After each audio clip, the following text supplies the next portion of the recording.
I told you a few days ago that I have not been paying enough attention to this Alex Jones defamation trial. It's actually a really big deal because it is going to ultimately test the limits of what can people with audiences and the responsibilities that come with those audiences, myself included, what are we allowed to say about just individual private people before we are liable for defamation? And that is exactly what is at issue here. This is a trial happening in Texas. Alex Jones is being sued by parents of victims of the Sandy Hook school shooting. Yes, the one from a decade ago.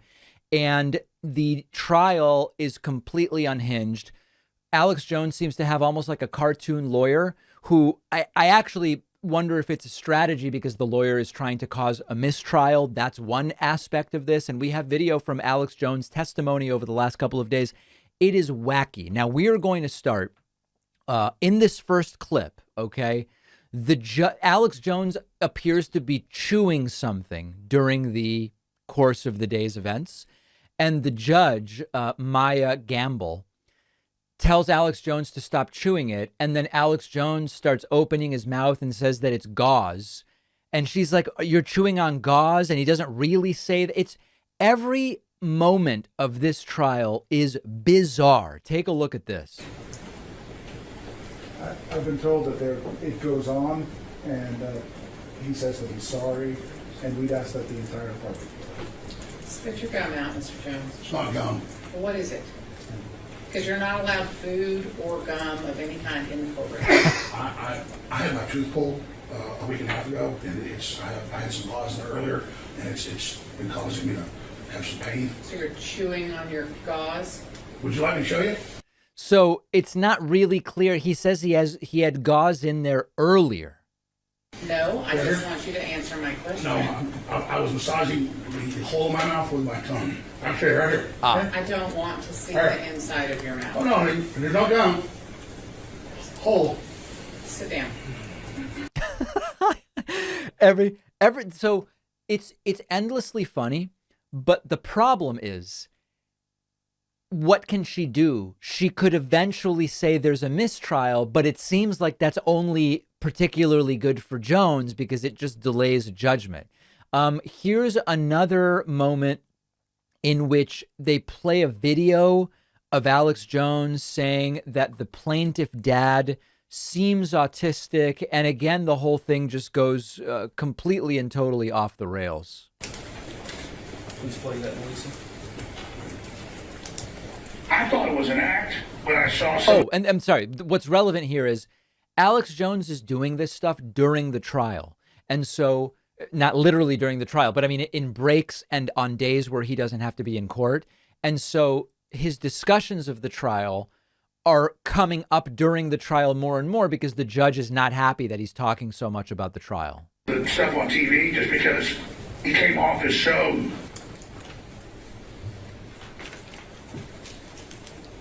Let's just say he's a nice man, and he's not an act. He is being manipulated by some very bad people. But I'll just say, because I got to be honest, he's slow, okay? And his ex-wife is not. I don't think he's stupid. I'm just saying I've got family members that are really smart in a lot of ways, but they're just real kind of quiet and have this way about them, and they move at a different pace. Like they're fast in some ways and slow in others, and I think Hanselman acts like somebody on the spectrum.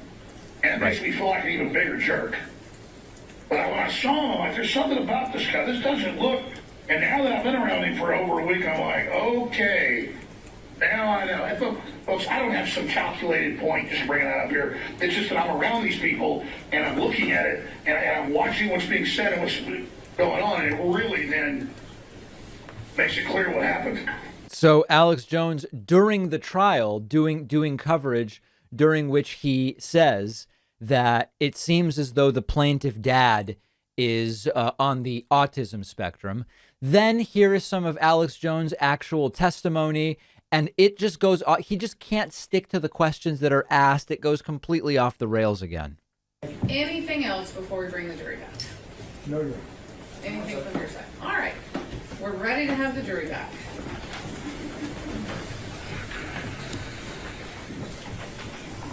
Oh, and this may not even be the exact moment that I wanted to. Okay, Alex Jones sworn in. Okay, so he brings up a piece of paper and he's immediately told you can't have notes. And then the first question he's asked, he just goes on a rant. I don't know if you were here when I explained to a prior witness who brought documents with them that you can't look at any document for any reason while you're testifying unless one of the lawyers or myself instructs you to do so. So I'm going to ask you to actually just give it back to Mr. Reynal until he may think you need it, okay? Dear God. Did you understand all that? I did, yes. Okay. While you testify, it is not a conversation. It is a question and answer. So the instructions are to let the lawyers completely finish asking their questions. So he's told you have to just answer the question that's asked, and then look at how quickly that doesn't happen. But I think those are all. Do you understand them? I do. All right. You may begin, Mr. Reynal. Alex, would you please introduce yourself to the ladies and gentlemen of the jury? Hi, I'm Alex Jones. How are you feeling today, Alex? I actually feel good because I get a chance to, for the first time, say what's really going on instead of the corporate media and high-powered law firms manipulating what I actually did.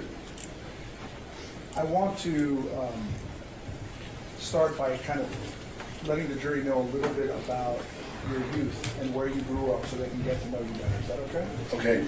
And you know, before we do that, I just do want to say this on record because I've said it many times. I apologize to both. Sustained. So, Mr. Jones, one of the instructions I just gave you is that this is not a conversation.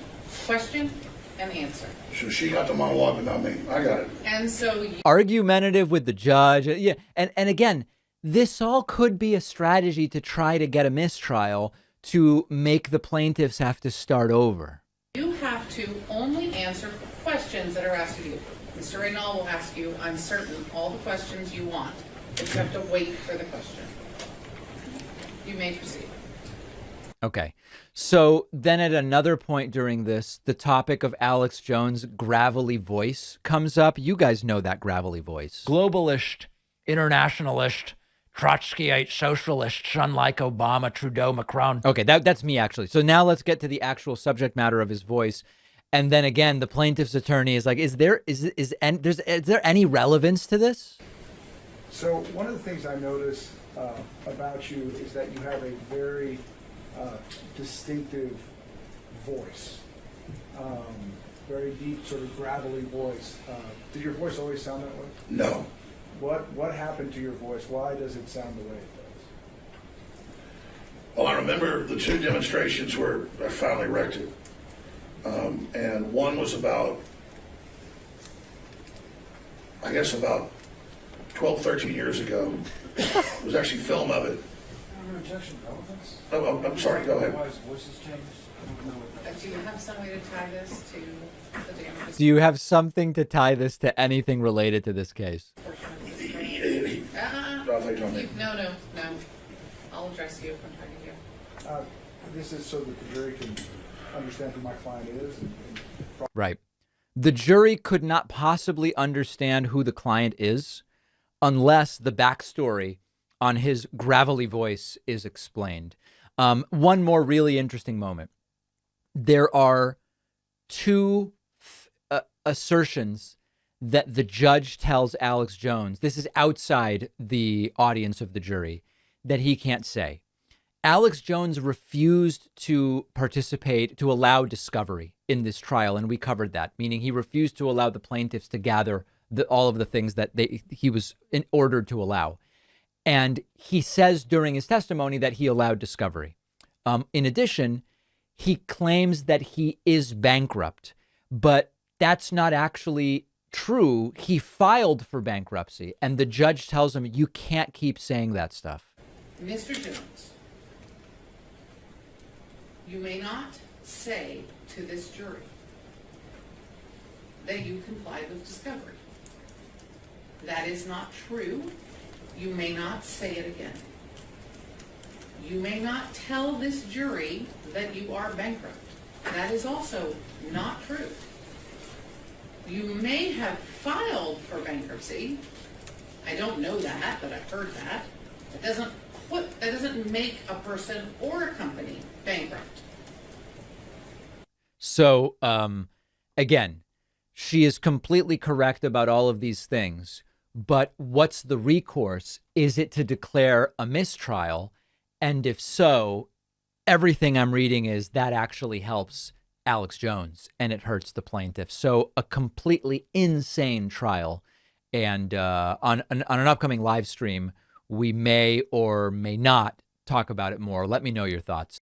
One of our sponsors is ZBiotics, a probiotic drink that breaks down the byproduct of alcohol, which is most responsible for some of those rough mornings. If you drink a small bottle of ZBiotics before your first drink of alcohol, and then drink responsibly, guys, please.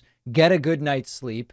You can enjoy the next day feeling refreshed and ready to make the most of it. Sam Cedar swears by it. Here's how it works. When you drink, a toxic byproduct of alcohol builds up in your unprepared gut. This byproduct causes you to feel terrible the day after drinking. ZBiotics produces an enzyme like the one your liver uses to break down the byproduct, and ZBiotics is FDA compliant for safety. This is a product for responsible adults who have just a few drinks, but they have plans tomorrow. They want to feel their best. We all want to feel our best. If ZBiotics doesn't work for you, you get your money back, guys. It's that simple. Go to zbiotics.com/Pacman and use the code Pacman for 15% off your first order. The link is down below.